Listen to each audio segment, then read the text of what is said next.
যুক্তরাষ্ট্রের সামরিক প্রস্তুতি নিয়ে নতুন করে উদ্বেগ সৃষ্টি করেছেন পেন্টাগনের সাবেক উপদেষ্টা এবং অবসরপ্রাপ্ত সেনা কর্নেল ডগলাস ম্যাকগ্রেগর। সামাজিক যোগাযোগ মাধ্যম এক্সে এক পোস্টে তিনি বলেন, যুক্তরাষ্ট্র যদি উচ্চমাত্রার কোনো যুদ্ধে জড়িয়ে পড়ে তাহলে দেশটির ক্ষেপণাস্ত্র মজুত মাত্র ৮ দিনেই ফুরিয়ে যেতে পারে। ম্যাকগ্রেগরের এই মন্তব্য ঘিরে ওয়াশিংটনের নীতি নির্ধারকদের মধ্যে ব্যাপক আলোড়ন তৈরি হয়েছে। তিনি দাবি করেছেন, যুক্তরাষ্ট্রের আক্রমণাত্মক এবং প্রতিরক্ষামূলক ক্ষেপণাস্ত্রের ভাণ্ডার বর্তমানে অত্যন্ত সীমিত, যা জাতীয় নিরাপত্তার জন্য হুমকি তৈরি করতে পারে। তিনি সরাসরি সাবেক প্রেসিডেন্ট ডোনাল্ড ট্রাম্পকে এই বিষয়ে অবহিত হওয়ার আহ্বান জানিয়েছেন। তার ভাষায়, আমরা মাত্র ৮ দিন ধরে যুদ্ধ চালাতে পারব, এরপর হয়তো পারমাণবিক অস্ত্র ব্যবহারের কথাও ভাবতে হবে। বিশ্লেষকদের মতে, ইউক্রেন যুদ্ধ শুরুর পর থেকেই যুক্তরাষ্ট্র বিপুল পরিমাণে javelin anti tank missile, stinger man portable air defence system, artillery shell এবং অন্যান্য অস্ত্র সরবরাহ করে এসেছে। এই সরবরাহ ন্যাটোর সামরিক সহায়তা কর্মসূচির অংশ হলেও এর প্রভাব পড়েছে যুক্তরাষ্ট্রের অভ্যন্তরীণ প্রতিরক্ষা সক্ষমতার ওপর। ম্যাকগ্রেগর বলেন, বিদেশে অতিরিক্ত সরবরাহের কারণে যুক্তরাষ্ট্রের নিজস্ব স্ট্র্যাটেজিক রিজার্ভ ভয়াবহভাবে ক্ষতিগ্রস্ত হচ্ছে। অস্ত্র এবং ক্ষেপণাস্ত্র মজুতের ঘাটতি এখন আর গুজব নয়, বরং বাস্তবতা।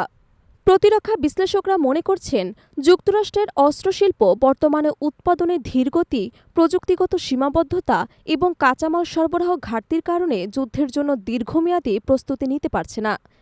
এছাড়া দক্ষ মানব সম্পদের অভাব এবং পরীক্ষাগার সক্ষমতার সীমাবদ্ধতা পরিস্থিতিকে আরও জটিল করে তুলেছে।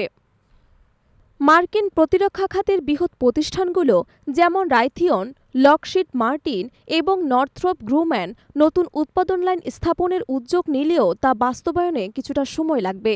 বিশেষ করে রকেট মোটর, এয়ার ডিফেন্স ক্ষেপণাস্ত্র, গাইডেড বোমা ইত্যাদির উৎপাদনে এখনও ঘাটতি বিদ্যমান। ন্যাটো সদস্য দেশগুলো ইতোমধ্যেই তাদের সামরিক বাজেট বৃদ্ধি করেছে। পূর্ব ইউরোপীয় দেশগুলো সরাসরি রাশিয়ার হুমকির মুখে থাকায় এই সিদ্ধান্তকে গুরুত্বপূর্ণ বলে মনে করছেন কূটনীতিকরা। তবে মার্কিন অভ্যন্তরে এই মুহূর্তে বিতর্কের কেন্দ্রবিন্দুতে রয়েছে যুক্তরাষ্ট্রের নিজস্ব প্রতিরক্ষার সক্ষমতা কতটা স্থিতিশীল এবং প্রস্তুত। যুক্তরাষ্ট্রের প্রতিরক্ষা দপ্তর পেন্টাগন এখনও ডগলাস ম্যাকগ্রেগরের মন্তব্যের বিষয়ে আনুষ্ঠানিকভাবে কোনো প্রতিক্রিয়া জানায়নি। বিশ্লেষকরা মনে করছেন, রাশিয়া এবং চীন এই দুই পরাশক্তির সামরিক প্রস্তুতি এবং সরাসরি হুমকির সামনে রেখে যুক্তরাষ্ট্রের জন্য এই ঘাটতি অত্যন্ত উদ্বেগজনক। যদি একযোগে দুটি যুদ্ধের সম্মুখীন হতে হয় তবে যুক্তরাষ্ট্রের কৌশলগত সিদ্ধান্ত নিতে হবে সীমিত রসদ নিয়ে, যা দীর্ঘমেয়াদী নিরাপত্তা ঝুঁকি তৈরি করবে। ডগলাস ম্যাকগ্রেগরের বক্তব্য হয়তো অনেকের কাছে অতি রঞ্জিত মনে হতে পারে, তবে বিগত এক দশকে বিশ্বে যে ধরনের সামরিক জোট এবং সংঘাতের চিত্র দেখা যাচ্ছে, সেখানে রসদের ঘাটতি আর নীতিগত দ্বিধা বড় হুমকি হয়ে দাঁড়াতে পারে। এখন দেখার বিষয় হল যুক্তরাষ্ট্র কিভাবে এই ঘাটতি পূরণে, উৎপাদন বাড়াতে এবং মজুত শক্তিশালী করতে দ্রুত পদক্ষেপ নেয়।